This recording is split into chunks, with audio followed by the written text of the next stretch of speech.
Good evening. I am Vice President Cynthia Elliott of the Rochester Board of Education.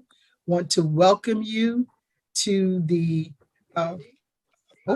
special meeting of the Board of Directors, Board of Education, for the HR and Community and Intergovernmental Relations Committees of the whole.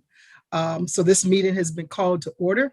I will now turn it over to, we have no speakers for this meeting. And so the next item on the agenda is, and I'm not seeing my agenda at this point. So I believe the next item of agenda is to recognize the 2021 retirees, and I'll turn that over to Chief Christopher Miller.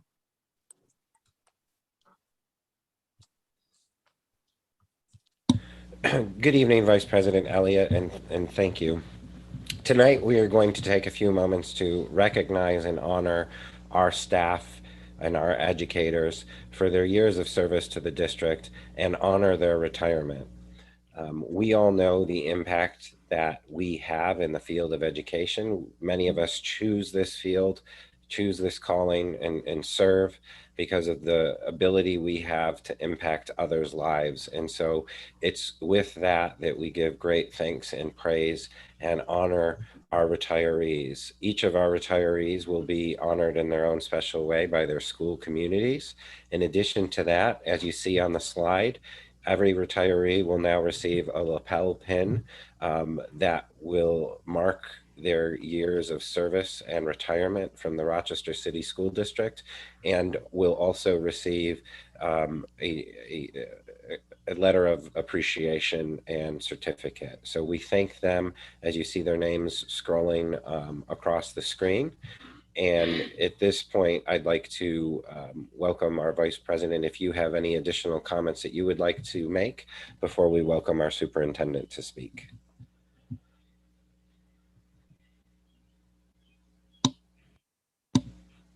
So Vice President Thank Elliott. you. Yes, I was muted. Thank you. This is probably, you're probably as retirees, probably going to do something else. You know, I would imagine that for many of you, you're not going to just stay at home.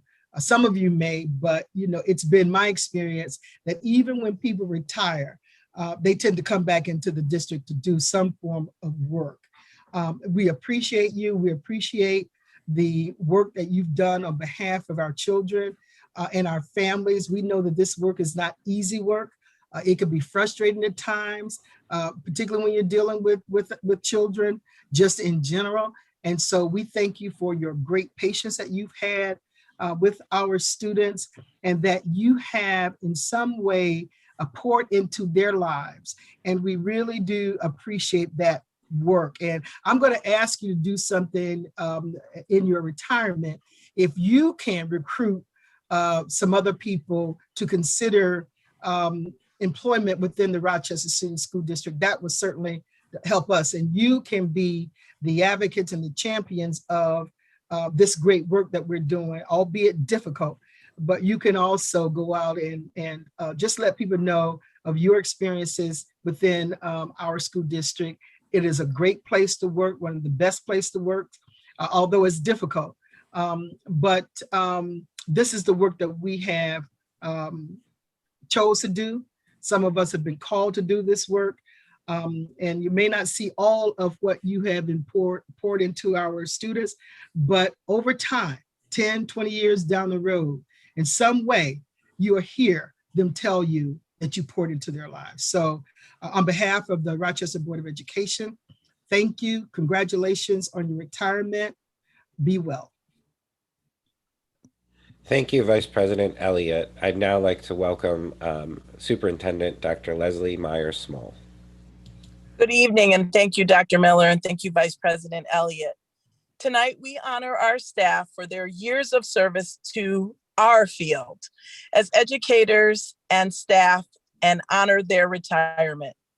When I think about the children and their families in our school community that you have individually and collectively impacted and influenced, I am so incredibly grateful. Some of the most important people in my own life have been people who have worked in schools. I think about Mrs. Hume-Nigro, who was my French 11 honors teacher, and I was a challenge in her classroom many, many years ago when I was in high school. But she believed in me, she supported me, she encouraged me, and she gave me that firm guidance that is so needed.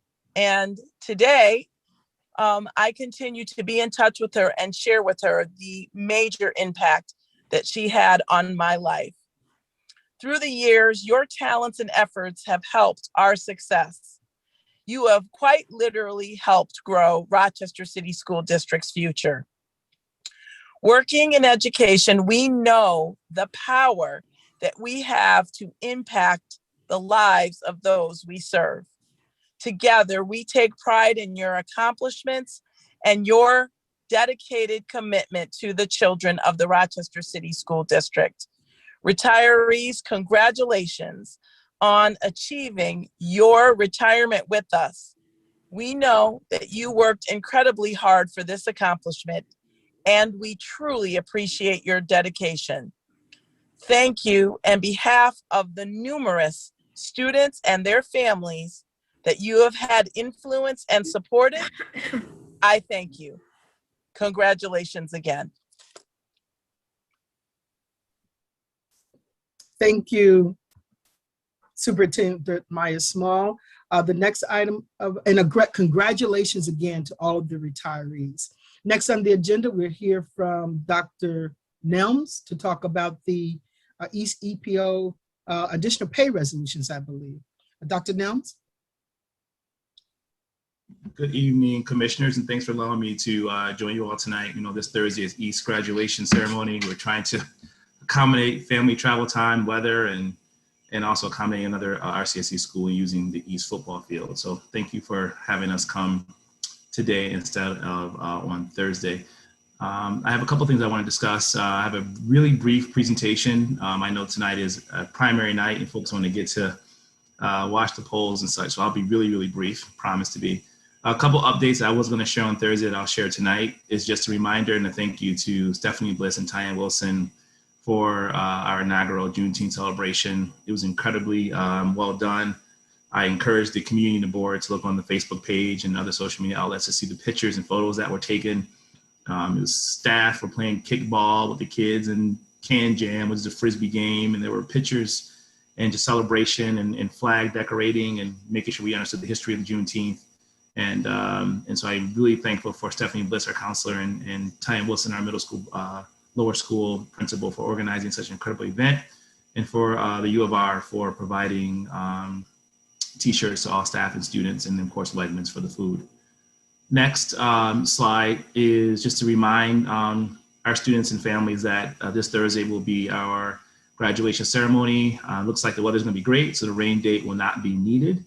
We tried to have back-to-back dates, and that's why we didn't have it like Wednesday and Friday, so that we can get families who are traveling into town the ability to see their loved ones graduate. For those who cannot make it in person, it will be streaming live on YouTube, and we're just going to be following CDC guidelines. If you're unvaccinated, you should wear a mask, and if you're vaccinated, wearing a mask is not required but highly encouraged. Next slide.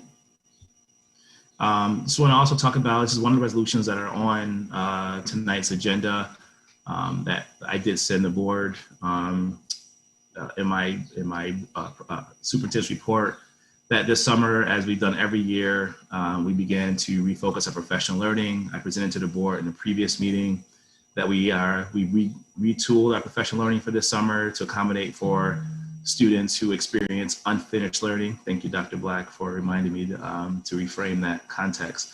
Unfinished learning for our students in the summer throughout this year. So we're gonna continue to double down what we've done so far, but also take some time to acknowledge that for East, half of our students, grades 6 through 9, will be brand new to the school. If you think about when COVID began, our 7th graders had only spent the first few months of school in person. they miss all their 8th grade year. So for grades 6, 7, 8, and 9, essentially all the kids will be new to East. And so we got to gear up for that. We have to create scheduling all summer. You'll see that in the resolutions also.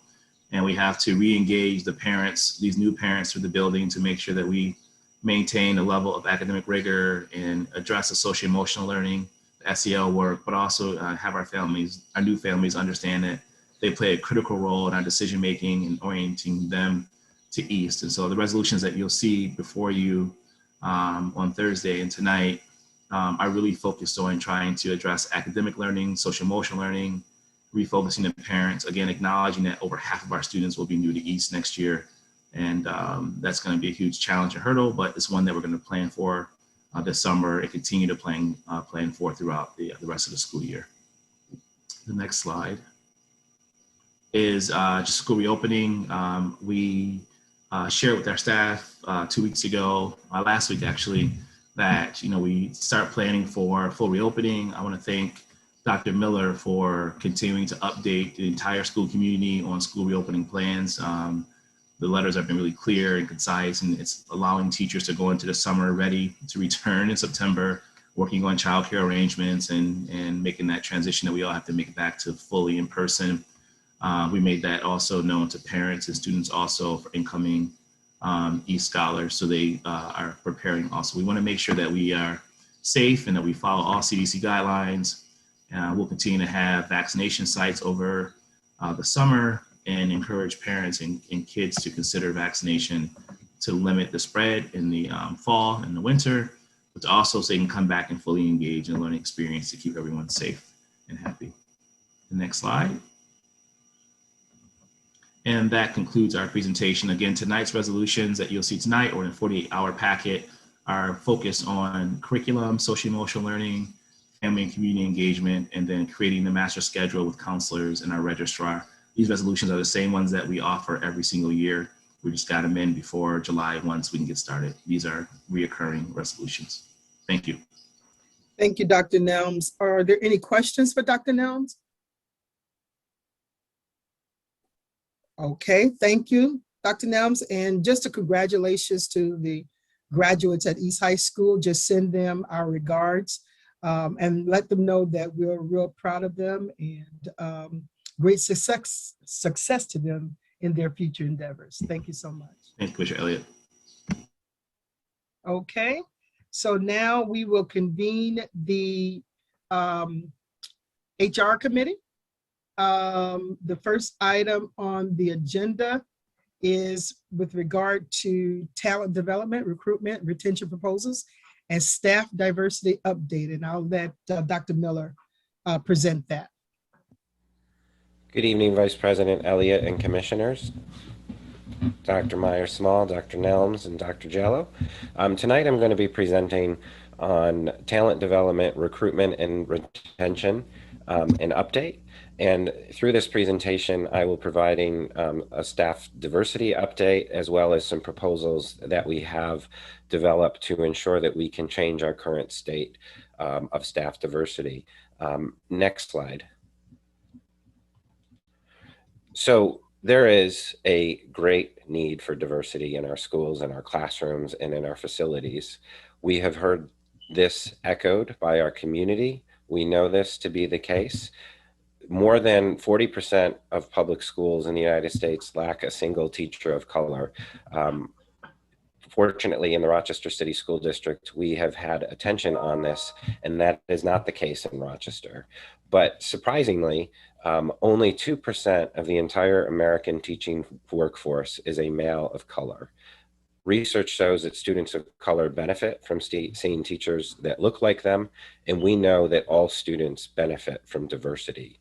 There is great need for diversity in our schools. Next slide. So the current state, you see here on this slide, we have work to do to change this condition and to share where we are across different job types. I'm going to be presenting slides that will highlight gender and race differences for certain job roles. I will then follow up with proposals and strategies that we intend to implement to change from our current state. Next slide. I started in the district in October, and the team has been very focused on recruitment and retention for several years. But certainly emphasis on my early work and entrance into the district was to really focus on how we develop a strategy for recruitment and retention, because everything we do as a school district and as a school community, it either attracts or discourages prospective staff, and everything that we do is either attracting or discouraging current staff. And it's really that simple. Everything that we do has an impact, either in the positive direction or possibly in a negative direction. Next slide. And so there are mindsets, levers, and processes that we can strategically focus on that will help our recruitment and retention.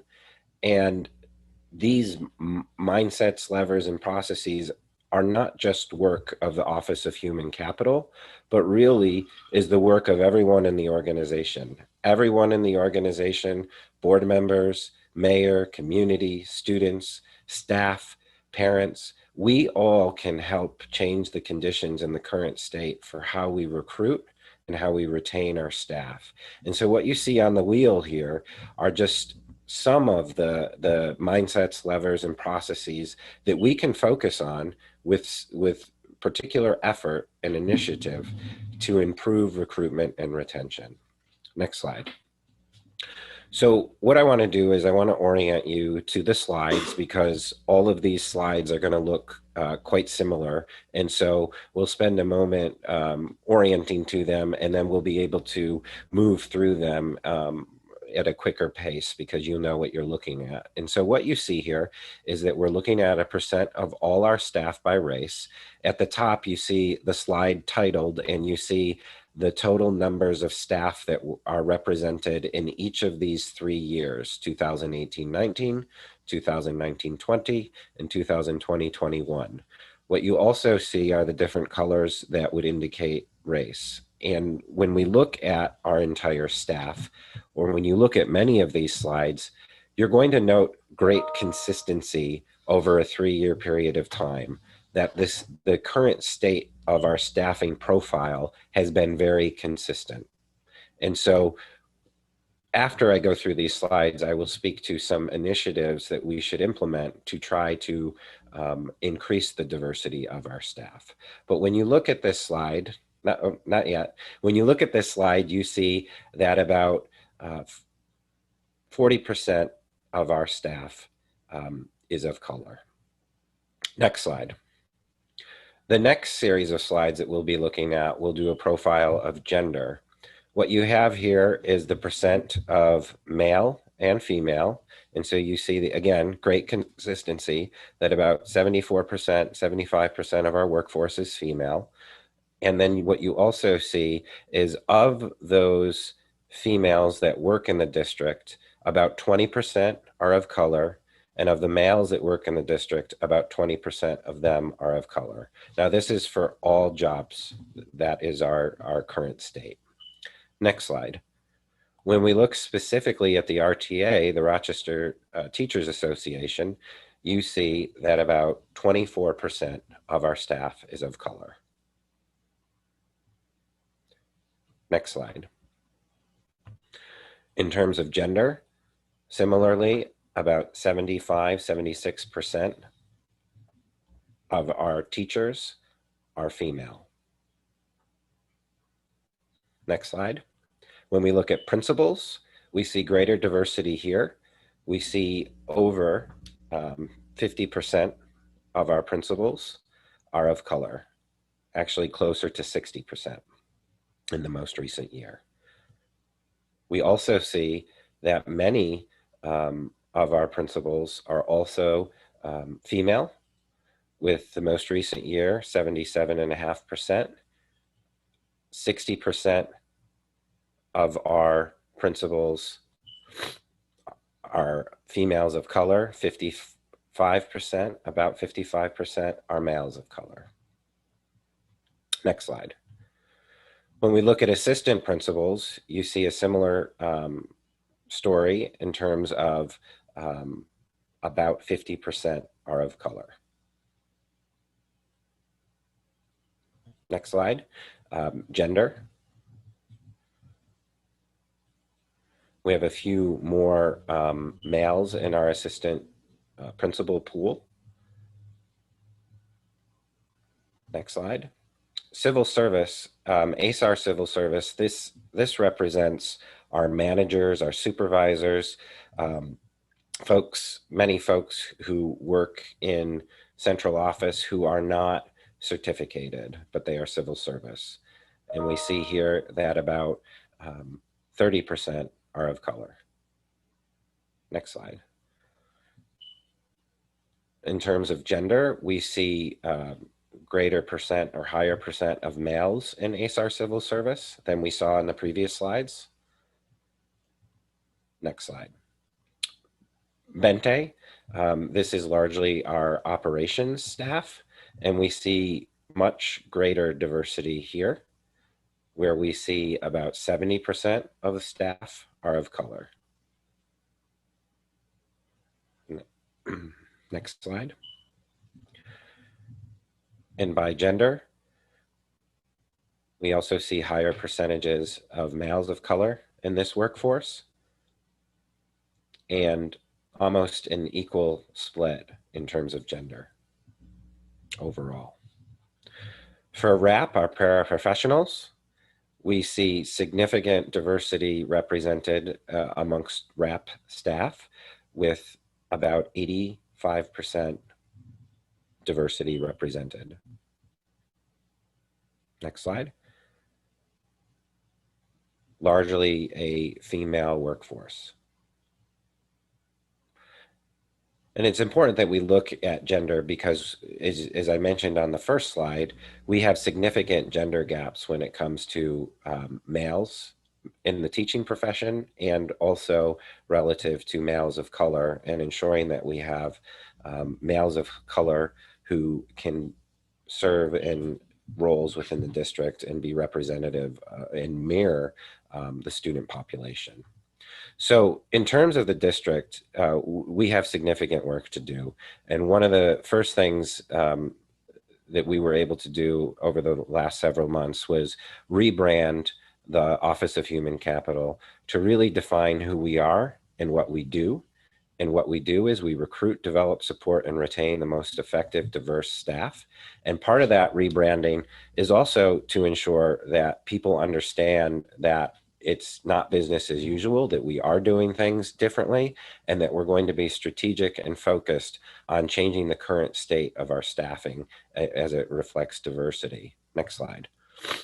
One of the things that we're going to be introducing over the next several weeks is a campaign to recruit and ensure that individuals in our community who have an interest in working in the school district can see yourself here.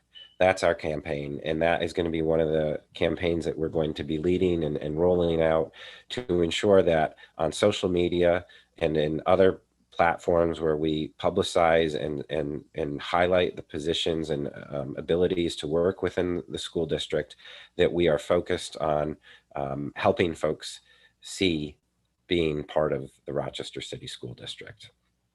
So next slide.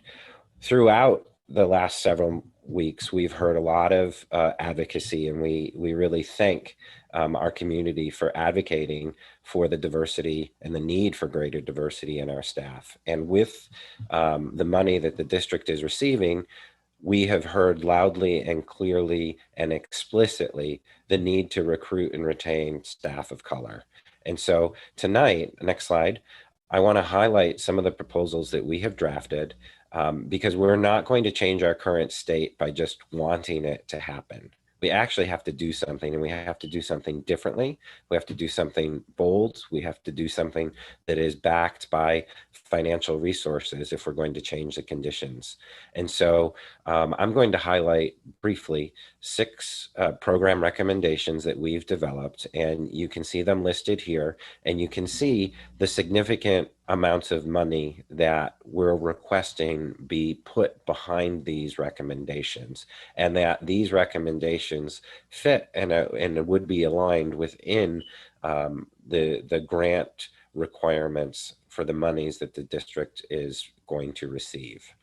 Next slide. So the first program is to establish a turnaround school leaders program. And this would provide intensive support to ensure principals and the people that work with them in their schools have the support to develop as a team to change conditions in their school. And that might include how they redesign their school, but it would also, through this program, take that small cadre of principals and the leadership team that they have established in their school and work with them to provide training, to provide support, to provide feedback and coaching to ensure that they are supported. And to also ensure that as a leadership team and as a principal, that they have the capacity to lead a successful turnaround.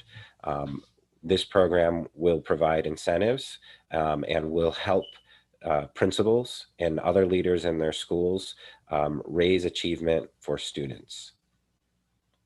Next slide.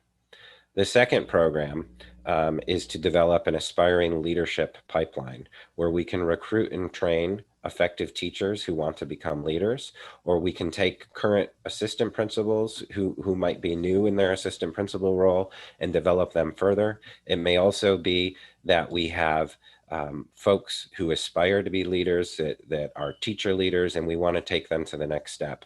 When we go through graduate programs in educational leadership, the programs might not always align well to what we need to do in the Rochester City School District. And so through study, through coaching, through reading of literature, from modeling and learning from others from within the school district and from outside, that we will increase the number of leaders of color, that we will increase the number of school leaders with the capacity to lead turnaround, and that we will ensure that our leaders today and tomorrow, the bench that we build for the future, that they are aligned as leaders to the district's mission, vision, and strategic plan, and that we can increase achievement in our schools. Embedded in this program and in the Turnaround Leaders program is the idea that we have to ensure culturally responsive practices across our schools, in addition to turnaround.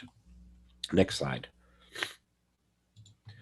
The next program is to create teacher recruitment pipelines. And so this is the most significant investment that we should make. And this is to ensure that we can recruit and develop and grow teachers in hard to staff areas, as well as encouraging diversity amongst our staff by recruiting and developing teachers of color and teachers who are bilingual. And so the focus or the emphasis here is to partner with colleges and universities to help them recruit students to their college, but also to then have a commitment from those recruits that they will commit to teaching in the Rochester City School District upon their graduation. And to do that, we assist them with some tuition assistance. And in exchange for some of that tuition assistance, they commit to working in the Rochester City School District for multiple years. And if they don't, then they'll have to pay back that tuition assistance. This is what many school districts across the nation are doing as a surefire way to bring teachers to the district. Next slide. What I want to do, though, is highlight that with these teacher recruitment pipelines, that we try to establish 5 different pipelines, very specific pipelines.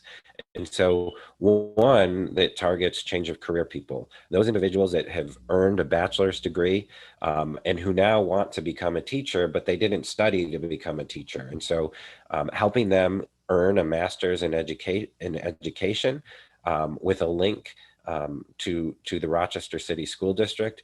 This is an ideal program to target people who live locally, but also those who may wish to return to Rochester, who are from Rochester. The second program is to ensure a local pipeline that targets graduates of color who have earned their bachelor's degree and certification in teaching. And we would want to partner up with a local college or university to bring that pipeline of teachers to the Rochester City School District. Alternatively, a second urban fellowship pipeline would target graduates of color who have earned their bachelor's degree and certification in teaching, but really focus on special education, bilingual education, and ensuring that the candidates are urban experienced. And so we can't put all our eggs in one basket relative to trying to partner with one college. We should be partnering with many different colleges. Next slide. And so a fourth opportunity would be to develop a teacher opportunity core program. And we're actually working on this pipeline right now with the SUNY College at Brockport. And that's a local pipeline that targets undergraduate students of color and links their student teaching practicum to the Rochester City School District and retains them following their graduation. And then the last pipeline, one of the things that we've learned through practice and research is the need to partner with historically Black colleges and universities. But one of the problems of trying to create a single pipeline to a single college is the competitive nature of trying to recruit those graduates who may have an interest and a degree in becoming a teacher. It's a very competitive market with lots of school districts trying to do that. And so my predecessor, actually Harry Kennedy, had the great idea to partner and build a pipeline from the United College Fund, the UNCF, because the UNCF has a reach across the entire nation. And so connecting to UNCF, we think that we can have a much broader umbrella where we can attract more than if we were to just create a single pipeline to a single HBCU. Next slide. Well, we also need to grow our own. And we are so fortunate in the Rochester City School District to at East High School have the Teaching and Learning Institute, TLI. This is a grow our own program that brings in great diversity of high school students and prepares them for a career in thinking about being a teacher and graduating high school and going on to a program in education. We have many teachers in the Rochester City School District that went through TLI, and we even have leaders in the district who went through TLI. But we can do better by expanding TLI. And so the Teach Rochester program is actually to create middle school clubs at each of our 18 middle school schools that have middle school students, and to have a champion teacher or other educator at that school who will really shore up, lead up, and encourage our young people in middle school to think about becoming a teacher, and then encourage them to select and attend East in order to benefit from and be part of the TLI program. Again, the TLI program has been structured quite well over the years and has had great results. They have about 90% of their students are already students of color. We think we can grow that program and create even more opportunities for our students to think about the field of education as a career. Now, this isn't a short-term program. This is a long-term program that can have great dividends for the Rochester City School District. Next slide. The other thing that we need to do is create staff affinity groups.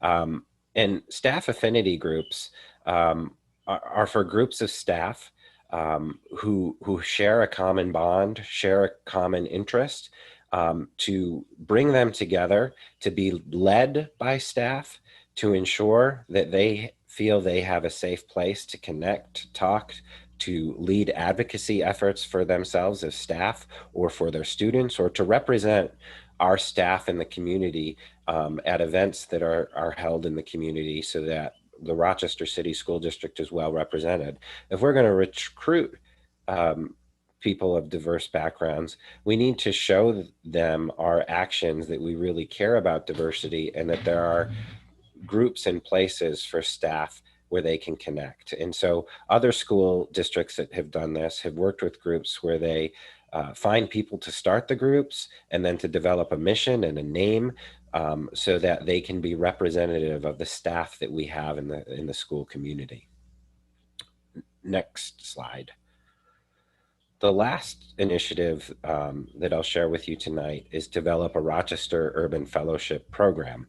So if we're going to be attracting people to Rochester, and maybe they're going to come from elsewhere, or even if they're not coming from elsewhere, how can we help and support our new people?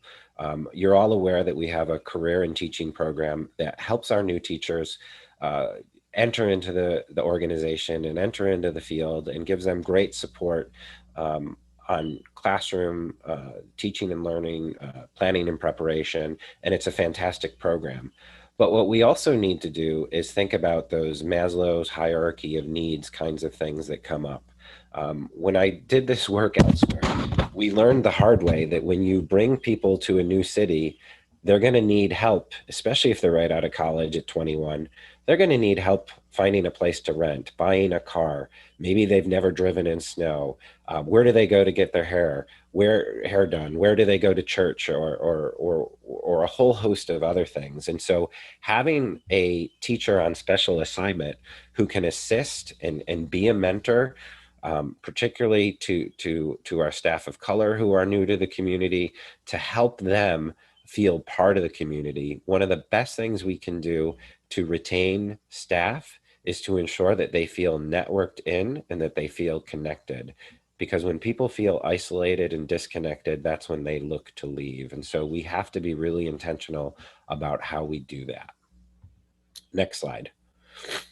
So I've highlighted some significant big picture initiatives for recruitment and retention. Certainly there are many other things that we can do and that we are doing, too many to list here. The purpose of this presentation tonight was really to highlight those programs at a high level, but I would be remiss if I did not also mention that there are many other things that we are working on. And we have currently a strategic planning task force for recruitment and retention. We have a new director of recruitment, selection, and retention that started in November. And she is helping me to lead this task force. And we are working with a cross-functional group of committed people, including from the real team and from our schools, who are really invested in thinking about how we get really focused and intentional on our recruitment and retention practices. And so they are a terrific sounding board, and I really thank them for their work effort this spring. We also convened a bilingual special education strategic plan task force, again, for recruitment and retention.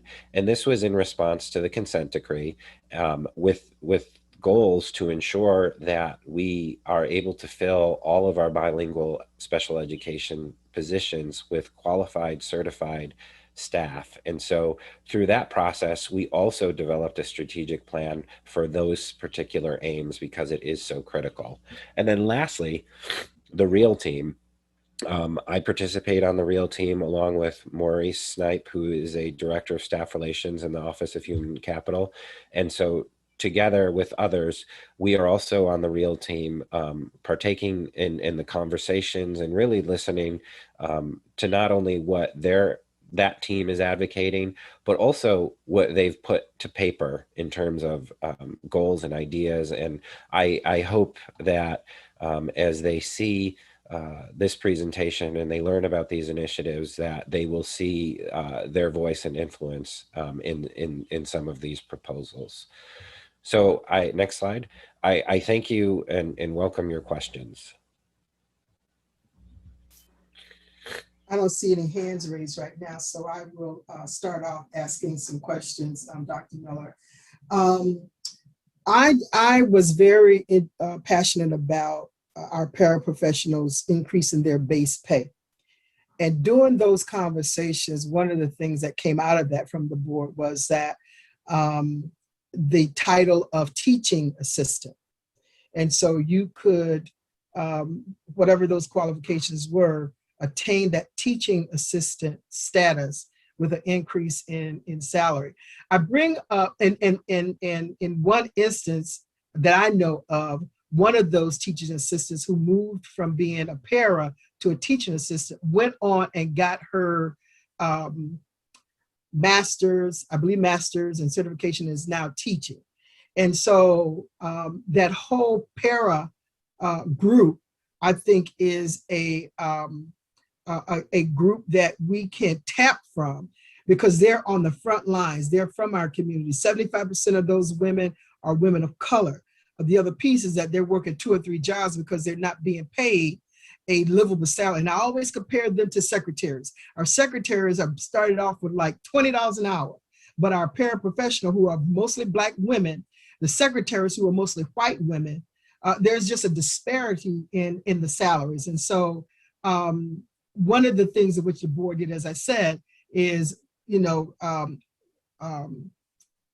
create a teaching assistant position so that, people who were interested in moving into that role may move into that role. But I think if we can promote some of our paras who may be interested in teaching, I'd like to offer that. I'd also like to offer, I don't know in terms of the certification, if there is preparation for taking the certification exam. And I think we may lose a number of our teachers of color through that certification process. And I'm just a believer that a couple of things I've heard. One is that I'm a believer that just because you're certified doesn't mean that you're qualified. And that's what has happened. That's how we are able to get all of the white teachers in here at the expense of Black teachers, because there are a number of Black teachers that in fact have applied to the district and had to go to other districts to work as a teacher. So I'm offering that we look at if there's some kind of preparation that we can employ for those people, those potential teachers that may be interested in working in the city school district. So, and then lastly, just from a historical perspective, the way in which that Rochester was able to recruit teachers of color, say in the 70s, how a lot of the teachers came to Rochester, is that they also had board members who went to around the country and were able to go and recruit those teachers of color. That's really how it happened, based on the recruitment of board members that went to around the country and recruited teachers to come to Rochester. So I would also offer that, because in many regards, you can't take the message like some of us can, who are in these trenches, that can communicate the passion about it and could hopefully be persuasive about coming, to Rochester from, a person of color perspective. So I'll just offer that. And I see that Commissioner Powell has her hand raised. Commissioner Powell? Thank you. Can you hear me? Yes. I just want to, on the general topic of a pathway for paras through teaching assistants to full certified teachers, want to uplift someone who was on the retiree list today, Wendy Sprague White, or White Sprague. She was a para when my daughter was a kindergartner at school number 3, and she's retiring as a certified teacher. So, in the course of the 20 plus years that she worked in the district, she took advantage of that pipeline. And so that's a process that works, but it must be renewed. It must be done every year, because, we have retirees now. Wendy's leaving us. And I don't know, I don't know if she's going to be coming back on in a retired status as a sub at all. I hope that we haven't seen the last of her, but the pipeline has to be renewed, and not just for that program, but every one of these programs has to be a long-term strategy, not a, grab them and go strategy. Thank you. That's all. Any other questions for Dr. Miller from my colleagues? Yeah, a lot of us have our hands up, Commissioner. Yeah, I can't see. Yeah. All right, go ahead, Commissioner LeBron. Okay, I'll go, and then just so you know, Commissioner Adams has his hand up, and Commissioner Clark as well. If you want to follow afterwards. Thank you. So thank you.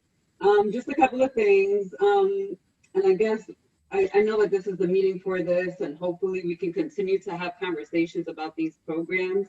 in the Human Resources Committee. Commissioner Elliott, I'll direct that to you to make sure that you remind them to put it on the agenda so that we can kind of analyze these things and have a little bit more monitoring.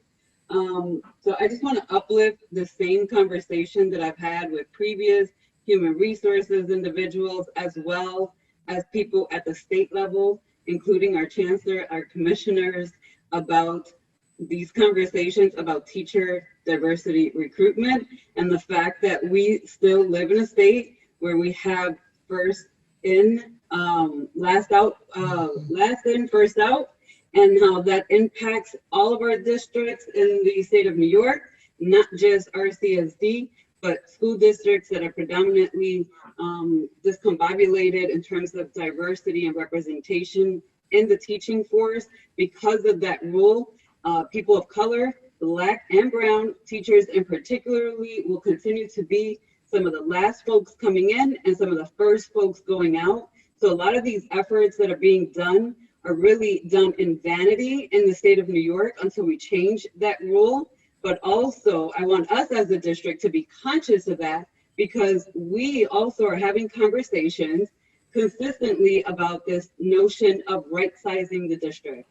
And so while we're investing money into creating these pipelines, and 100%, let me just be clear, I want to support, I also want to make sure that we're being conscious of the fact that we're having this conversation while we're also having the conversation of right-sizing the district and what that means. And it may not happen now. We may downsize now and then hire these folks, and in a few years from now, when the stimulus, not stimulus, but the American Federal Reserve dollars and CARE Act dollars dry up, and we have not done what we needed to do, we're going to be in the same position of having recruited these individuals and having to let them go. So I want us to be conscious about that. The other piece I want to uplift in partnering, and this is more of a warning and some education to the community and to the local colleges who may be listening as opportunities for partnership. They also have not prepared teachers well to work in urban school districts. And so that has been another issue that has been brought up, not just at this level and at this table multiple times, but also has been advocated for at the state level as well. Colleges have to do a better job than just doing student teaching. That's not going to cut it. You cannot come and just be a student teacher in an urban school district and not have that background and in a different way and be able to connect. And we're going to continue these cycles. So I just want to put that out there. The UNCF partnership, I just want to put it out there. That is something that this district has been doing for a number of years. I actually would be interested in knowing what the outcomes of that partnership has been and the investment from the district. Because I know in the past we have sent staff to some of those recruitments, and we've sent them out. We've sent people to Puerto Rico to recruit people. I don't know what the outcomes of those dollars that were spent in recruiting teachers has been for this district historically. And I know that, Chris, you were not here for those beginning stages of the expenditures. So if there's any data that you can find on outcomes for this district based on that particular partnership, I would like to understand. And then just two pieces to strongly support, yes, to affinity groups, and also be very mindful that the affinity groups also will then have an opportunity to be a collective voice for Black and Brown and Asian and any other affinity group that pops up. But I want to make sure that they are also protected in that collective voice, and that they are then not penalized for having a collective voice in the district. So 100% want to support that, and 100% want to support TLI program, and how this district has not historically supported a teacher pipeline that has been here successfully. There are lots of people, you mentioned people who have graduated from that program who now teach in the district, or administrators, but I can name lots of leaders in this community that went through that program and may not have become a teacher, but are in office, in public office now, or in other spaces where they work with children and non-for-profits and do a phenomenal job. And it was from their experiences in the TLI program and as graduates that kind of set their trajectory to their career and launched them. So definitely want to support that. but wanted to put all those notes on record because this conversation has come up multiple times with the previous human resources individual. And I just, for one, am very tired, if you will, of the same repetitive conversations across these tables, not just this table, like I mentioned before, at the state as well, about this notion of recruiting Black and brown teachers and then doing nothing to protect them when we have budget crunches and they're the first to go out the door. Thank you. Thank you.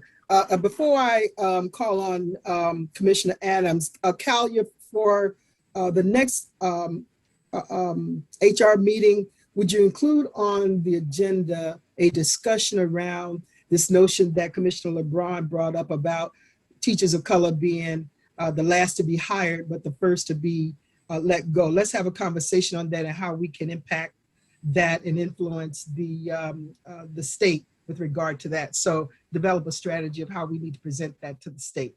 Okay, Kalia? Commissioner Adams?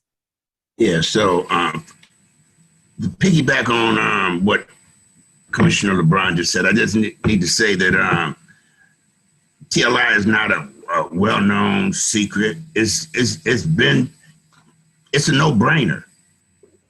We just need to try to enhance and improve that. That's a no-brainer. I mean, that don't even require no discussion. They've been doing that thing forever. But I would like us to, I seen the presentation just now, and we were talking about aspiring leadership and recruitment retention. When I heard all of that, I immediately thought about the SSOs. When you talk about the leadership in the building, let's be real. Let's have this real conversation. Who's been holding it down? And in order, we need to have a recruitment pipeline for some SSOs. And the retention part would be to increase the pay. When you look at that graph he showed for the Bente workers, them is all the lowest paid workers. If you take them out, because there's no reason for them to even want to stay, the little money that they're making. We lose them. Them graphs you showing about the diversity in the district, it will really worsen because it's so many people of color in that category, in that union. It really makes the district not look quite as bad as it is. The honest conversation is, if I was talking about hiring an SRO, with the quickness, we'd be coming up with a solution. When I know that the SRO is coming back, that would be like taking medicine and drinking alcohol. That mixture don't work. We need to honestly have a discussion and a plan about recruitment and retention on these SSOs. The honesty thing is going on in my community, because I don't know where y'all live at, but the community that I live in, it's a violence going on. If we think it ain't coming to the district, we need to have these SSOs wanting to be here, making a little more money so they can focus on their job. They don't have to have two extra jobs. And so I just have to I'm just going to keep saying it. Every meeting I get a chance to get the floor, I'm going to keep saying it because my daughters are in this district and I'm concerned. And for not just them, for all the kids. And with that, I'm done. Thank you, Commissioner Adams. But Chris, to Commissioner Adams' point, it brought up something that I thought about. We need to also perhaps look at that population. Many of those SSOs are Black males. So maybe some of the SSOs may want to consider a teaching opportunity. So just for your consideration, it just came up when Commissioner Adams mentioned that. So just for your consideration, we may have some SSO that may want to be a part of the pipeline as well. Thank you, Commissioner Adams. Commissioner Clark? Yes, thank you, Vice President Elliott. I was going to actually comment on several things that have already been said. I agree with Commissioner LeBron regarding the LIFO method of hiring and firing, as well as the fact that Commissioner Adams just brought up. Our focus on diversification is really the professional ranks, the teachers. And when you look there, roughly 77% of the teachers are white, and that's where we really need to make inroads. And my question was, I heard Commissioner LeBron say we've been working with the UNCF for a number of years, but as far as working with the United Negro College Fund to get to the HBCUs, I know in the past, the UNCF, their major role has been fundraising for the HBCUs. And I wasn't aware that they had actually gotten into the recruitment business. But what I wanted to say was there are many alumni groups that are right here in Rochester from those HBCUs. And I know when I was CEO of the Urban League, we would recruit them, and they actually work with their colleges, and they put on the presentations for the students that were looking at going on to college. So another thing that we can do as a district is we can work with those various alumni groups right here in Rochester, since they have the inroads into those colleges, to work out some kind of a pipeline to get graduates from those HBCUs directly into the district. And another group that I don't want to say I started, but they came to me with an idea, and we did, Urban League took them under our umbrella, our 501c3 was the Black Young Professionals.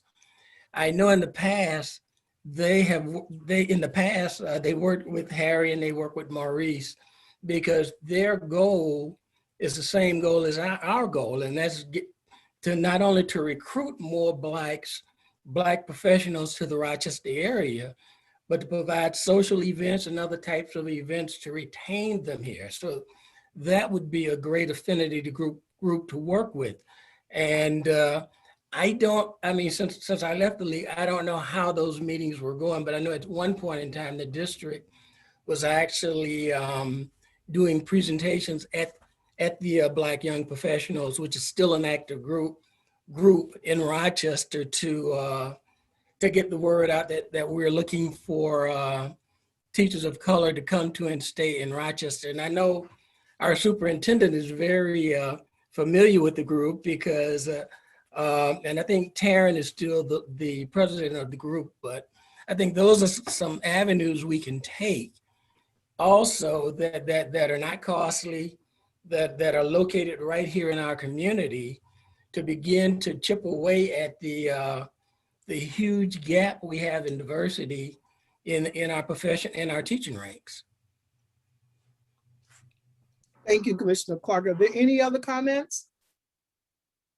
So, Dr. Miller, you have a lot to think about, a lot to try to plan and strategize. And it really is, in my view, a great opportunity, exciting opportunity of what we can do in transforming our school district. So thank you for the work. And if we can help in any way, please don't hesitate to reach out to us. And so, Dr. Miller, you have also the next agenda item, which is the APPR. Yes, and this will be a much briefer update. Kalia will be putting up a corresponding slide deck. And so the New York State Education Department issued an update on APPR, and so I wanted to share that update with the Board of Education and highlight that. I do want to state up front that we believe that teachers and leaders have the greatest positive impact on student achievement, and principals make the difference in teacher quality by providing feedback and support to the teachers in their schools. And what happens in the classrooms matters far beyond the doors of the classroom in the school. And we need to, as a school district, get to a place where all students in all schools have and keep great teachers and leaders as one of our top priorities. And with that, we need to move beyond compliance with APPR, and we need to really ensure that the evaluation, the feedback that we provide to all of our staff, not just teachers and principals, but to all of our staff, is done well, and that it's specific, that it's timely, that it's helpful, and that it is a real investment in the growth and development of each of our staff. So I say all of that because that's where we need to go. And we need to move beyond compliance. But there are some particulars relative to APPR that we need to comply with. And so that's what I want to highlight here. And so on the next slide, the governor signed into law changes that affect APPR, and he did that on June 7th of this month. And then as many things go, once it's released, it needed to be modified further. And so there were some changes made to it that went into effect on June 11th. But essentially, what was signed into law affects APPR, particularly for this year, but also tenure for the next several years. And so what this law did was that it said that no school districts shall be required to complete an annual teacher or principal evaluation for 2020-2021. It also said that state aid penalties for school districts that fail to implement their APPR plans will be eliminated.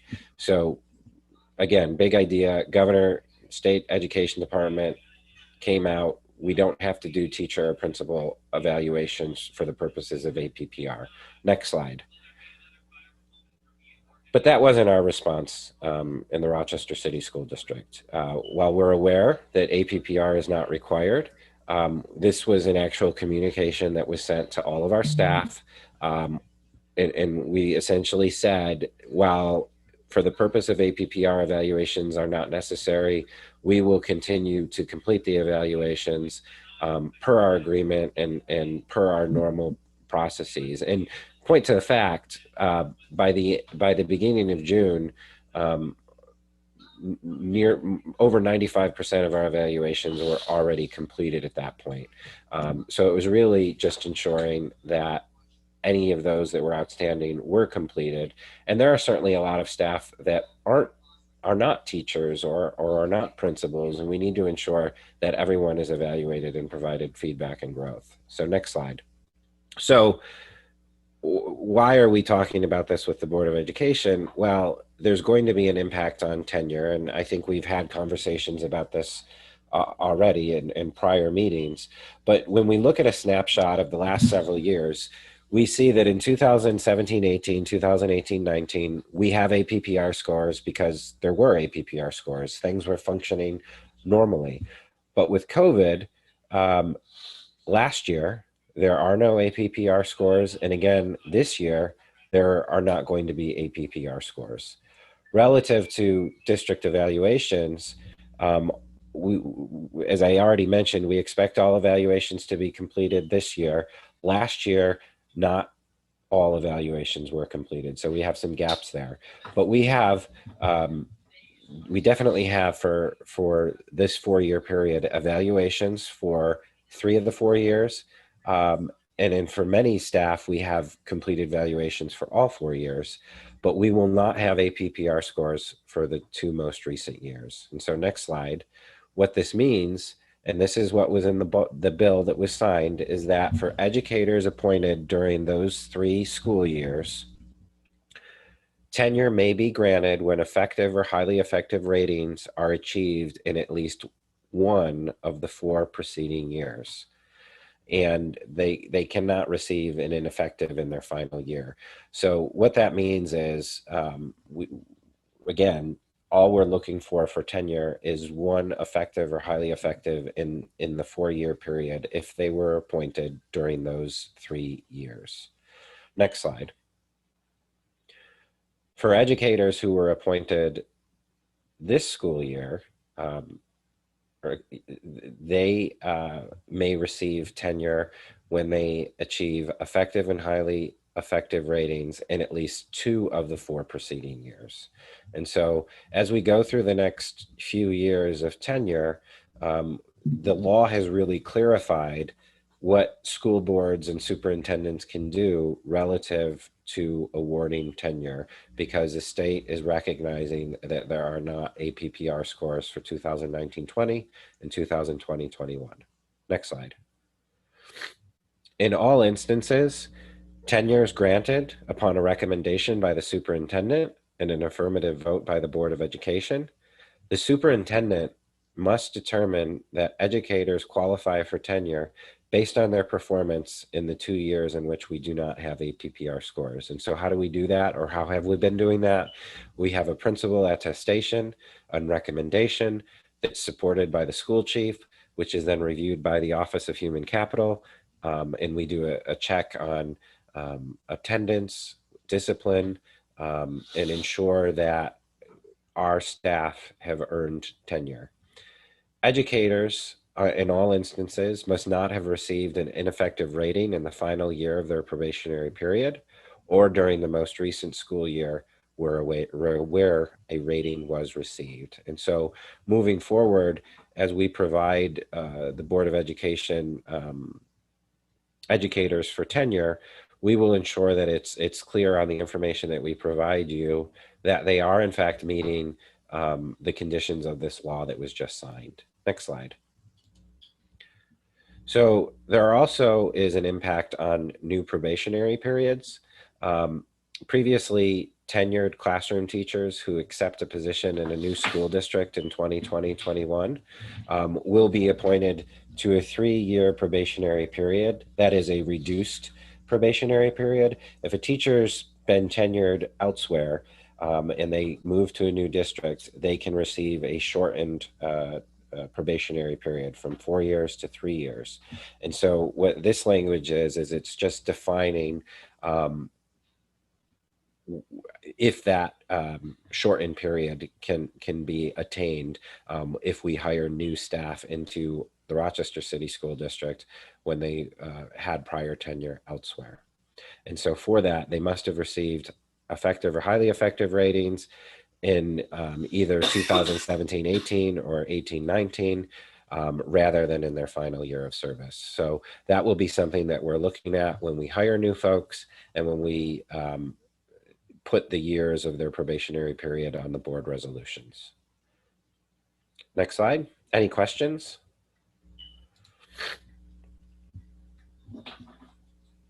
I don't see any hands, but if anyone has a raised hand, please. There's hands up. We have Commissioner LeBron's hands first, and then Commissioner Clark. All right, thank you, Kalia. Thank you. So first and foremost, I do want to thank you, Chris and Dr. Myers-Smalls, and actually our legal, because we had several conversations after the last meeting when I raised concerns about the information that was being shared. And I did review the information that was recently sent around tenure. And that was the information that I was looking for in that level. So thank you all for working to figure out how it was done previously and kind of streamlining it. I don't know about my colleagues, but we did receive an extensive package for each of those individuals. So I just wanted to note that on record and thank you for that. Secondly, I just needed, oh, I don't know what that was. I just had a quick question. I just wanted some clarification on that one piece around the ineffective rating. So I guess this is going to be definitely a little bit different as we move forward, because we will probably notice that there's going to be missing information based on what the governor just signed. And that if they have one effective or highly effective out of all 4 fields, that they can essentially move forward. But that ineffective rating, was that out of just 1 out of 4? And then also it was the final year or of probation or during the most recent school year? But what if there is no rating for the most recent school year and they are not effective? I guess, how do we, or how are you in the district going to determine whether they move forward for tenureship? I just need clarification on that point. Yeah, when you look at the grid, right, and maybe Kalia, you can pull that slide up that has the grid in blue. It is possible, right, that a teacher or an educator could have had an ineffective rating in 2018-19, and they're up for tenure soon or now. If that were the case, we wouldn't be able to give them tenure because the last year in which they had an available score, and if it was 2018-19 and it was ineffective, they wouldn't be able to receive tenure because they have no APPR scores in 1920 or 2020, 2021. So as we go through those and we come across people like that, we'll be having those conversations. It's possible that we could decide or recommend that someone's probationary period be extended through a dual agreement. I know that the board has raised concerns about that in the past, but if we see somebody that had really 2 effective years in 1920 and 2021, I believe we would probably want to have that conversation and get feedback. Okay, that was going to be my next question to what you just said. Like, if that individual was in that position, but then showed, you know, that there was growth, right? And they took all the necessary steps with mentorship to have a better rating, but now we don't have a system in place to give them that rating. I just want to make sure that there is, it works both ways, right? That we're not passing folks through who truly are ineffective and then have this loophole of not having these 2 years of evaluation and they make it through. But then also, what about individuals who may have been, and I will say this, I have behind the scenes personally seen people being rated as perhaps ineffective because of bad interpersonal relationships with their leaders and how that has unfolded, unfortunately, at times. I want to make sure that we have a path for each way that goes. And I personally don't necessarily have issues with duals if they're warranted. I don't, however, believe we should be extending dual after dual after dual for individuals or making special accommodations, you know, year after year after year. Folks have not done what they needed to do to improve. So, but thank you for that clarification. I'm sure that I will remember this day if I have questions to come back to. Thank you. Chris. Before I call on, go ahead, Steve. I just wanted to, I know that like Commissioner LeBron and Chris and I are all in this, so we know the distinctions, but I don't think we talked specifically that when we're saying an APPR score, that's the old system or the system that's still in place, but not active at the moment. It's actually a weighted, it's 2 component scores. It's based on students' testing performance and your manager's observation of you, and those are combined to make a score. The last year in which that was available, as Chris was shown on the slides, was in 18-19. And so even though we may have manager evaluations for all those other years, what the state is saying is those don't count as APPR scores technically. And so that's what the funny little hiccup is here that we're talking about. Just wanted to clarify that from a little technical perspective. Thank you, Steve. But Chris, just for the audience to understand, can you define what dual agreement is, please? Sure. It's so Juul is spelled J-U-U-L, and it's actually the name of an individual who essentially won a case. And what a dual agreement, so that's named after a person, like many things are in the legal world. And so what a dual agreement does is it affords the superintendent to, with the board approval, extend or modify the educator's probationary period. And so what school districts will sometimes do is they will extend a teacher's probationary period to maybe give them more time. It's usually used as an exception when there are significant or unique circumstances that might warrant it.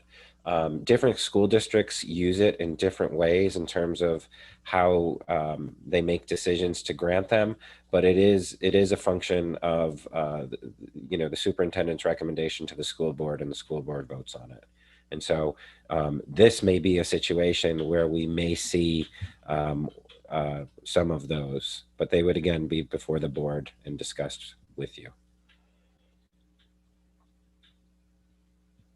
Commissioner Clark, I understand you have your hand raised. Yes, and it's probably a clarification question. In that last bullet where you indicated in all instances, now and the way I read it, if a person is tenured in another district and they had effective or highly effective rating from that district when they left. After 2 years here without ratings, we can go back and use the rating from the other district in order to grant tenure. Am I reading that correctly? Well, what we would be doing, so this is relative to anyone we hired new in our school district this school year. They may have been appointed to a 3-year probationary period. We need to ensure that they have a effective or highly effective rating in those prior years if we're going to reduce their probationary period. Okay, so we would be using the other district's rating in order to do a recommendation.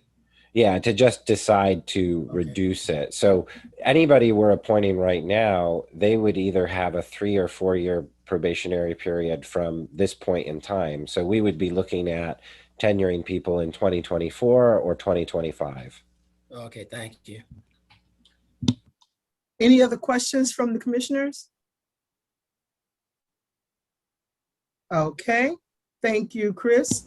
And the next item on the agenda is the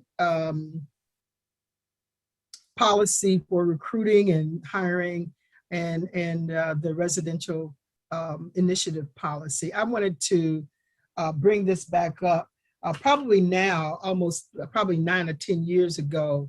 The board approved this policy with a 2-year requirement for urban experience.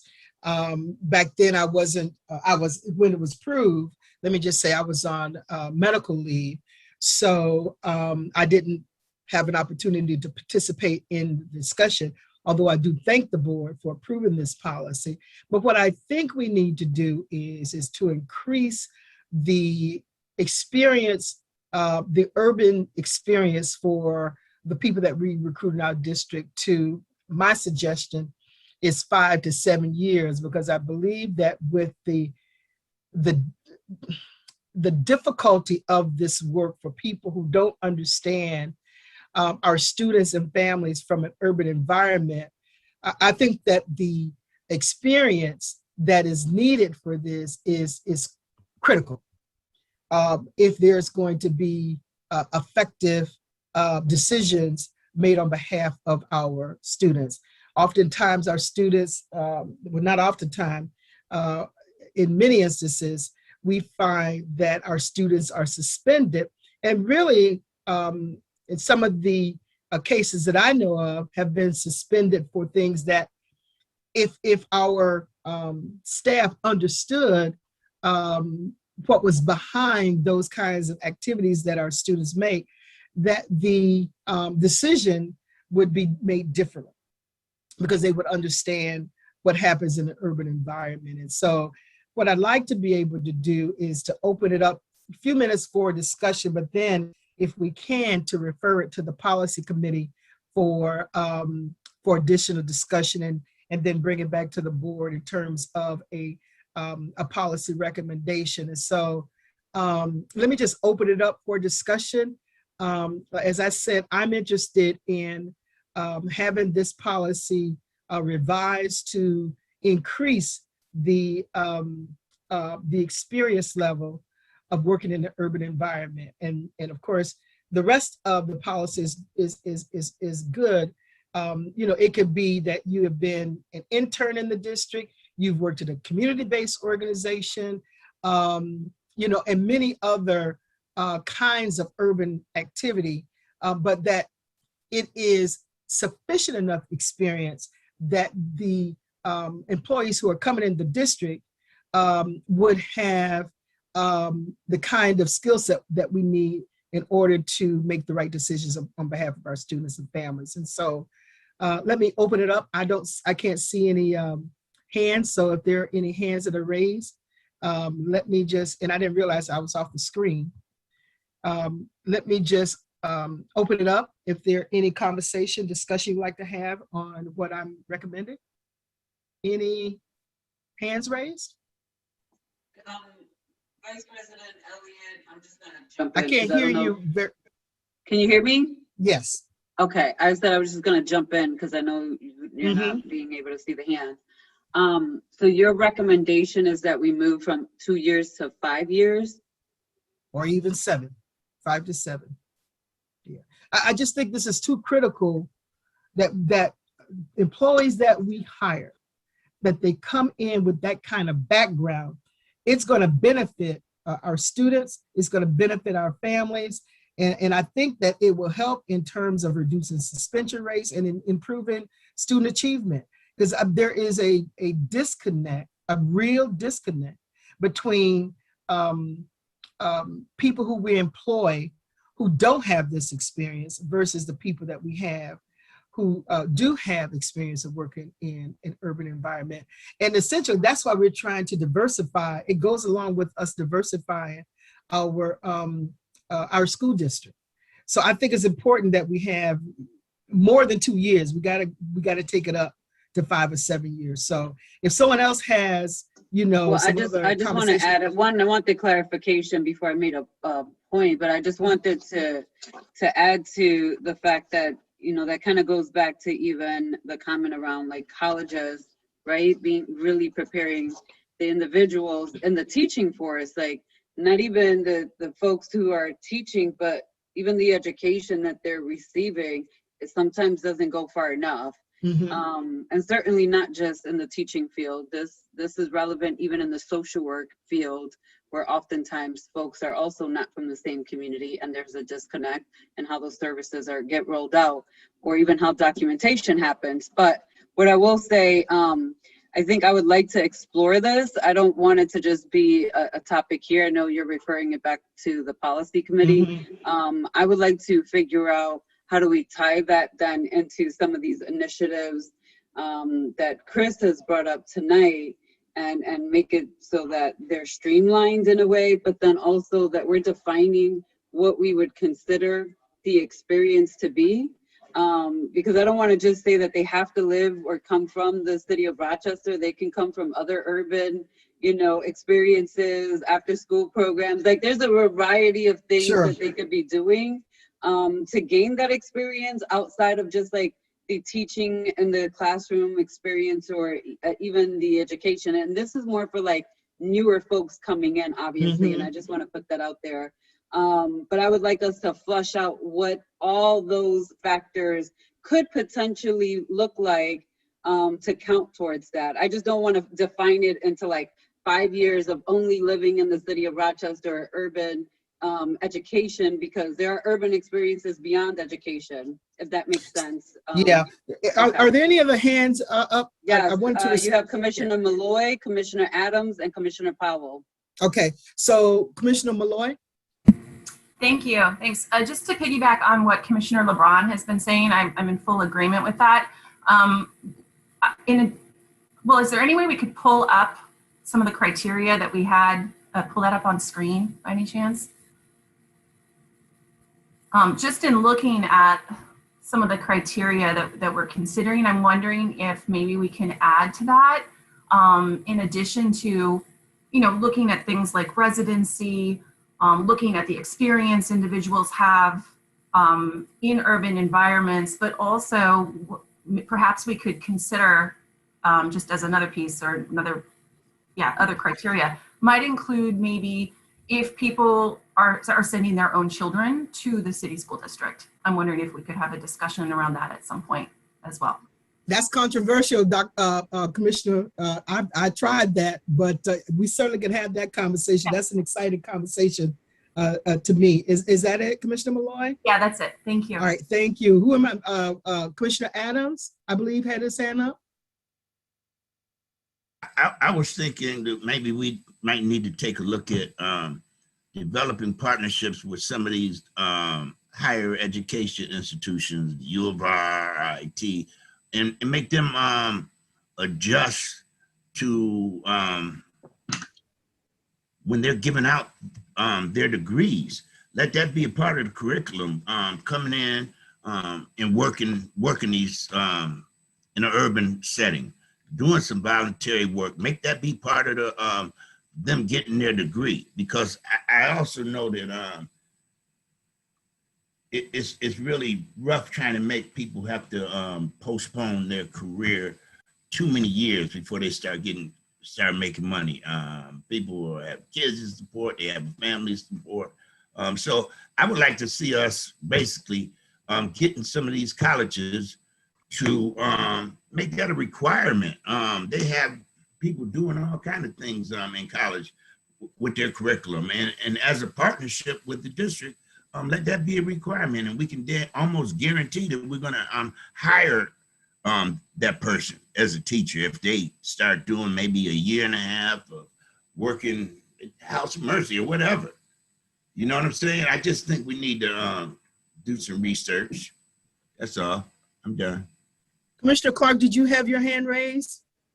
No, but I did have a comment. I do agree with Commissioner Adams in that I feel that basically what we can do when we meet with the colleges and universities is is to have them have a teaching degree with a concentration in urban education. So those students that are interested in working in urban schools would get the kind of experience that Commissioner Adams is talking about. Thank you. I'm going to have Dr. Myers, the superintendent, to weigh in if she would like to weigh in on this conversation. Sure. Thank you, Vice President Elliott, and good evening to everyone. These conversations Chris and I have had, and we've actually been meeting with some of our higher education partners, and we've been pushing really the following two ideas. One, that programs do need to really be able to authentically and genuinely prepare teachers, administrators, et cetera, for working in an urban environment like the Rochester City School District.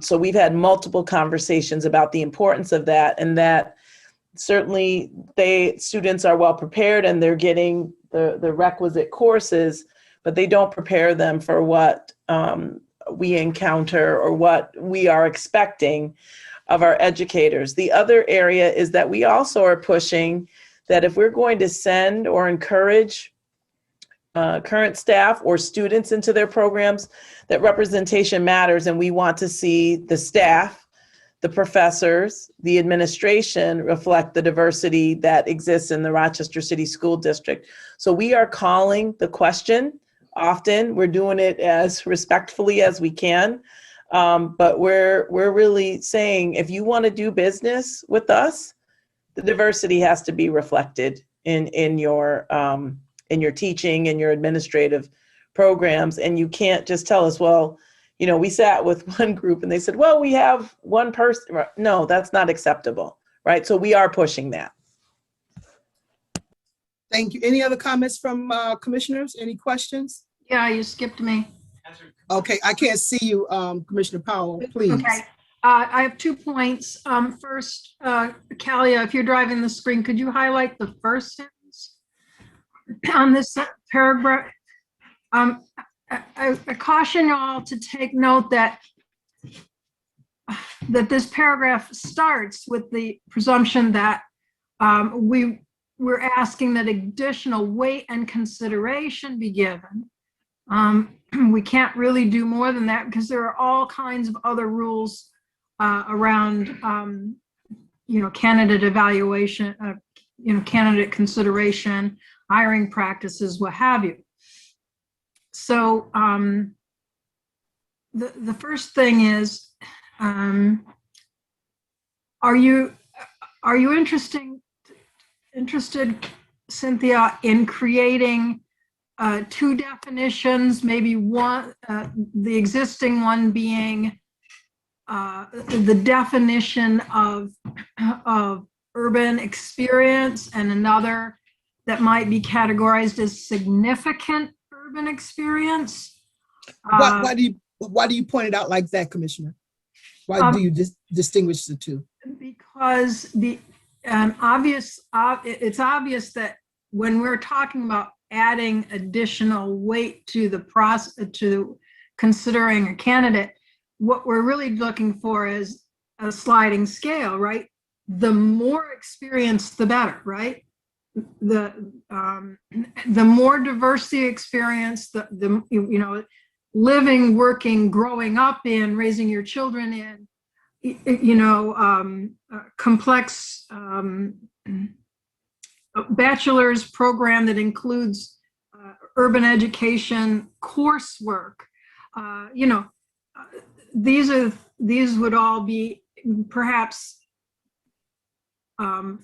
functions that lead to a more significant urban experience than someone who barely met the definition of 2 years. We're trying to create a new term here that we are defining as a minimum of 2 years. That's what we've done in this policy. And it sounds like you're trying to, describe something of greater value and perhaps should be described in this paragraph as something of greater value. Does that answer your question? Yeah, I'm thinking that the 5 to 7 years or a minimum of 5 years would respond to that. And to your point, for me, I don't want it to start at 2 years. I'd like the minimum to be at 5 years, because I think we're going to be able to get more effective employees to work with our students and families. So that's my intent. That's what I'm hoping, that if we can get, when we're hiring, more of our employees, potential hires who have this kind of experience, it's going to benefit the district even more. So, but for me, it's about eliminating that minimum of 2 years and replacing it with a minimum of 5 years. So my next question is it your intention to refer this to the policy committee? Yes. Then what we need to put it on our agenda is to have, there's a form that goes along with our policy adoption and review that you'd fill out and outline the specific language you're looking for. I mean, if you literally just want to substitute, the number 2 for the number 5 to 7, that's fine. But in order to put it on our agenda for out of sequence review, I would ask you to complete the form, and we'll have the same conversation at our next policy committee. Well, what I'd like to do is to reach out to Steve, to have him to assist, Steve and Callie to assist in this development, because I'm also thinking about there probably also needs to be a discussion around the housing incentive that we have. Is that still relevant in this document? So we can have that discussion also in the policy committee. But I will follow the process, Commissioner Powell, and work with Steve Carlin on that. Any other questions about this policy? So is it okay from my colleagues that we move this over to the policy committee? Do I need any kind of motion to do that, Steve? Yes, I'll move it. All right. Can I get a second? Seconded. All in favor? Aye. Aye. Thank you, everybody. Appreciate it. And I believe that this is the last item on the agenda for the HR committee. Just want to thank everybody for their participation. And so I will now turn the meeting over to Commissioner Adams, who chairs the Community and Intergovernmental Relations Committee. And the gavel is yours, Commissioner Adams. All right. Good evening, parents, students, Superintendent Myers Small, and my fellow commissioners. The purpose of the Community and Intergovernmental Relations Committee is twofold. One, to increase public awareness of the Board of Education and the ways in which board oversight and decision-making improve student performance and achievement in the district. And 2, to facilitate the board's working relationship with stakeholders to advance district interests. First, we will hear from our parent rep and Parent Leadership Advisory Council member, Jessica Gustafson. Jessica will provide information on the Parent Leadership Advisory Council's Summer Parent Forum. Before she starts, I want to take this opportunity to just thank Jessica for her commitment to parent advocacy on this committee and in the community. Thank you very much, Jessica. Now I'm gonna turn it over to you. My pleasure, Commissioner Adams. Thank you. Good evening, everyone. This summer, PLAC, Parent Leadership Advisory Council, along with the support of the board and district administrators, will host a summer parent forum.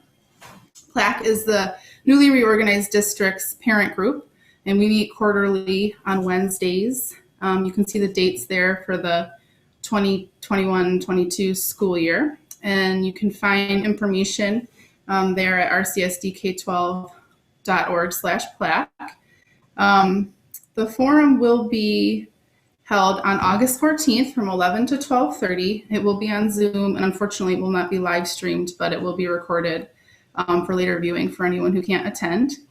It will be similar to the fall forum in that there will be an address from Dr. Myers-Small, followed by breakout rooms for discussion with the district administrators that are most knowledgeable on the topics for those breakout rooms.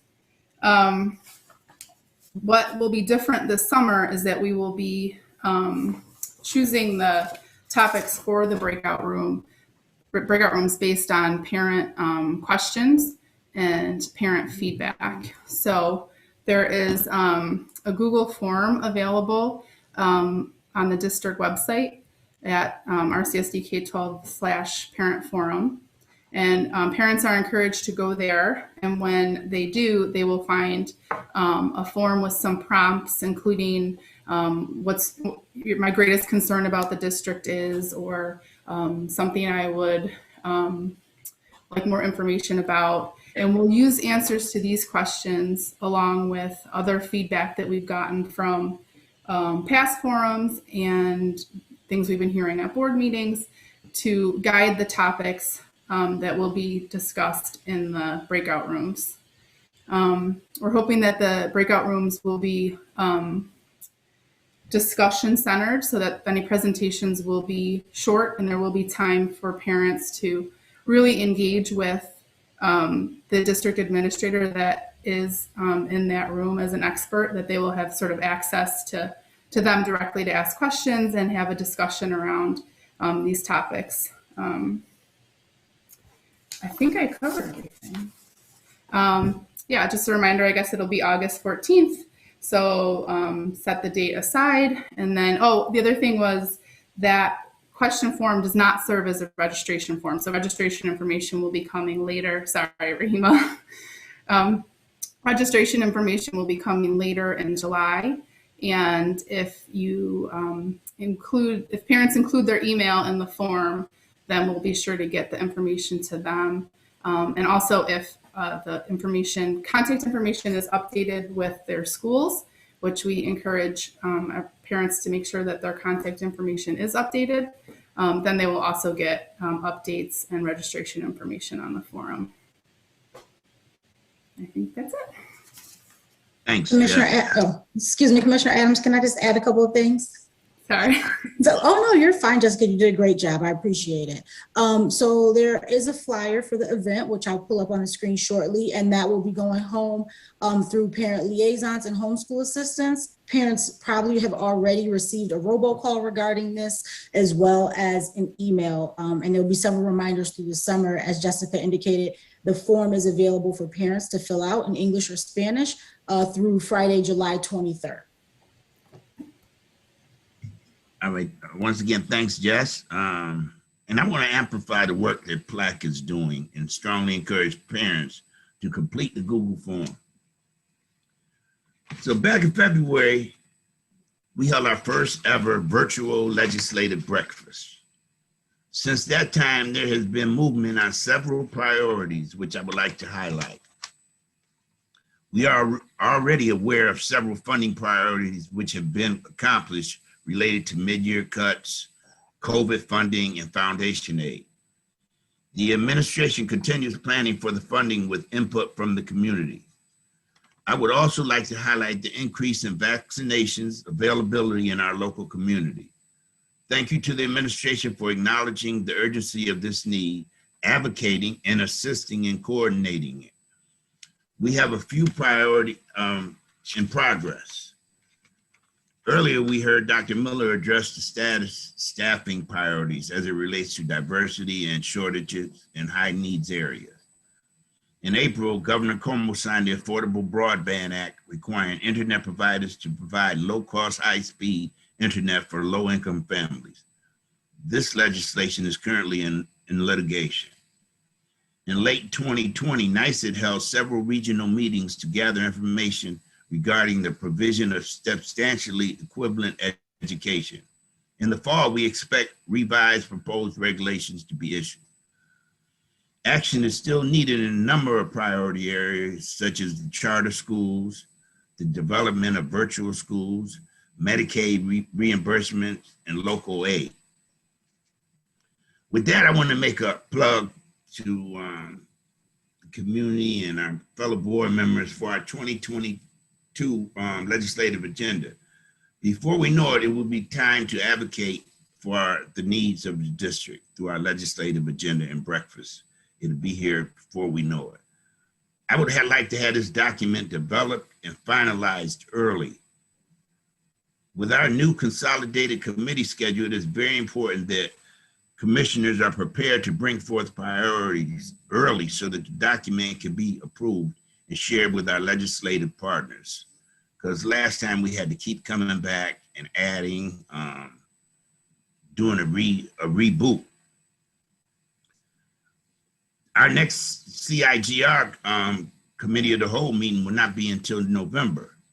You know, I would look to have a brainstorm activity added to an agenda item to an earlier committee meeting before then, so that we can have a discussion.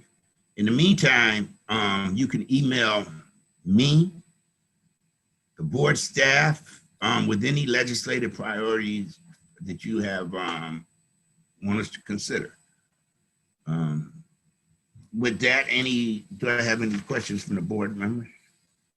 I don't know if anybody else has their hand raised, but I would like for us to have on the legislative agenda, to Commissioner LeBron's point with regard to the first in, the last in, first out scenario when it comes to our staffing, that we consider that as an agenda item for this upcoming legislative agenda. Thank you. So, Kaya, would you? I'm sure you noted that. I think that's a good one to go on there. People may think that's a heavy lift, but people thought foundation aid was a heavy lift, and we got it done. So we have. You have one more point from Commissioner LeBron too. Oh, I didn't see your hand. My bad. Okay. Thank you. First of all, thank you for putting together the forum. As a parent, I did receive the robocall already. And I received the robocall before I got the information here. And I also got the email. So it did go out, if you're wondering. I know I got it. So just a couple of things. And so yes, I would support the legislation, topics and items, Commissioner Adams, to be sent in advance so we can start having discussions now, so we're not rushing last minute to kind of build that. So I do support that. And I want to be clear, I do have very specific language and ask that I want us to consider in our conversations with our agenda, and also reaching across the other big fives to support us as a collective around Black and Brown teachers in particular, and the impact of last in, first out rule. And so my language act specifically will be to make them a classified, classify them so that they are exempt from that rule under a special classification if they fall in a district where they are predominantly serving Black and Brown students and they are disproportionately represented in the working force to the students that they're serving.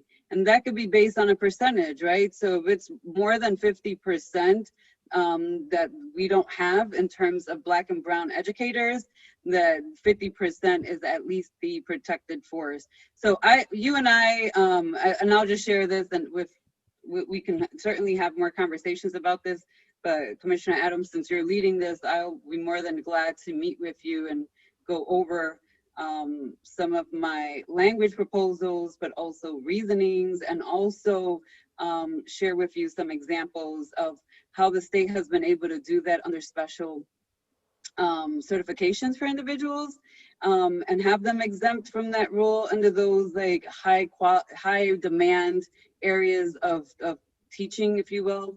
So certainly more about that another time. But I do want to put this out here. There are 3 really critical resources that are coming up for parents, or that are currently do exist. One is the eviction prevention program. The other one is the pandemic EBT, the second round. That is going to start hitting in July. So parents who receive pandemic EBT or electronic benefits, or SNAP or food stamps. However, people have different names for it because based on how they remember the program, but it is called PEBT. Last year, the CARES Act issued a $450 benefit essentially for all of our students in the district. If you did not get the card, there is an email and contact, but there is a second round coming. And I myself did not know. I found out like a month ago, and I did some research. I reached out to the commissioner of the Department of Human Services here, who sent me the state information. But there is a significant amount coming for parents whose children were in hybrid. So if your children were in hybrid, you are eligible. If your children were in school for the whole, 5 days a week, you will not be eligible for it. But if you were virtual learning or hybrid, you are eligible. And then the child tax credit will start to hit people's accounts next month. So that is the $250 if you have children 6 and over, and children 6 and under, it's $300 a month. And most individuals would be eligible for it, or on a sliding scale fee. That is going to start in July. So I want to put it on record, but I also am saying this all now because I would like us as a district to send that information to parents as well.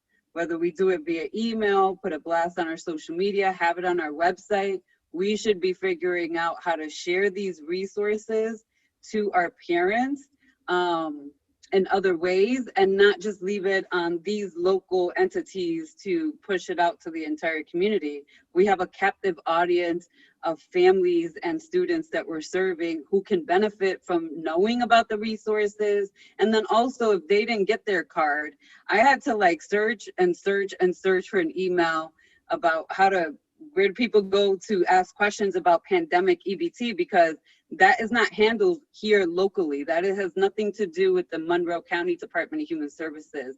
That is being administered and ran and overseen by the state of New York. So that's the other piece. But I would like us to, and I say share this in this group, under this title, because you're the community, and community chair.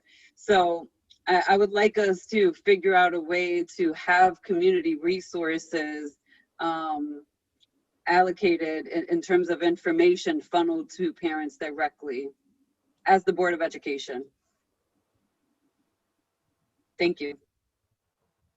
I don't see any other hands. Going. So I'm going to turn the gavel back over to Acting President, Vice President Cynthia Elliott. Thank you, Commissioner Adams. Appreciate it. Appreciate the discussion.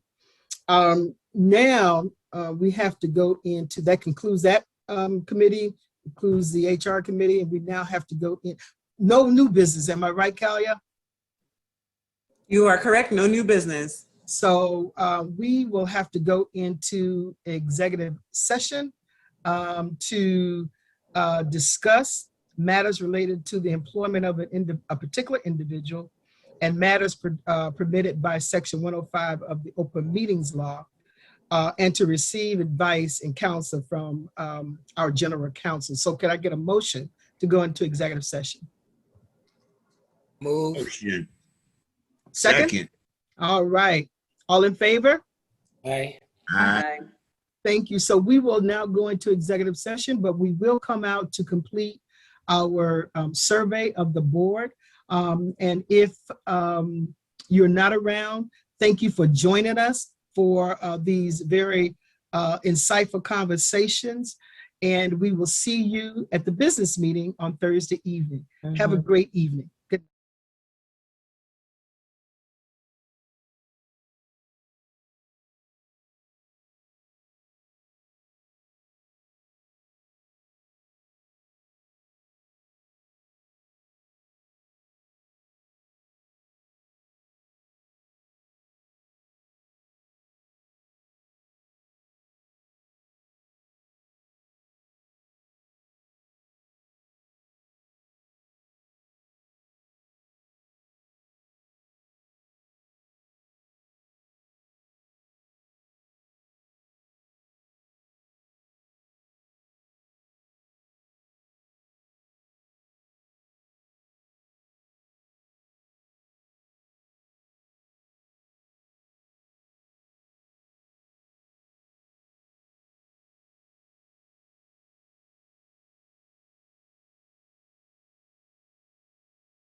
So we are back into the regular special meeting section of our meeting.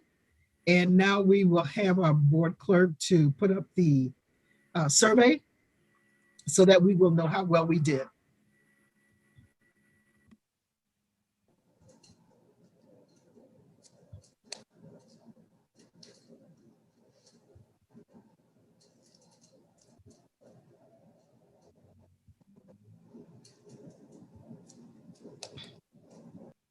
All right, I'm going to bid you all farewell and have a good night. Good night, Commissioner. The polls are still open for 50 minutes if folks have not gone out into this community and voted today. Please do so. Voted this morning.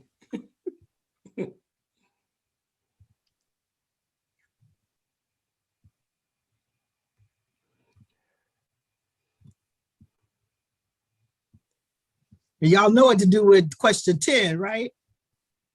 Don't let me come and find you all. Can I put a comment on number 10? No comment. The comment better be, she got through special meeting, 2 committees, and it's only 8 o'clock. That's the comment. Oh, okay. Kalia. Thank you, Kalia. Appreciate you. Could have done the Medicaid thing. We could have had a conversation. Oh, Yeah, no, that's true. No, that is That true. was way over an hour. Polls would have closed. Yeah. Trust me. That's a big conversation. Yeah. Yeah. So can I get a motion today? to? It was long. Not All yet, not hearts yet. clear, as they say in the church? I need one more submission. Oh, wait. Okay. You're right, because superintendent is not here. So yeah, we can close the polling now. Okay. So can I get a motion to adjourn? Thank you all for participating. Appreciate you. All in favor? Aye. Aye. All right. Have a good night, everybody. Good night, everyone. Good night.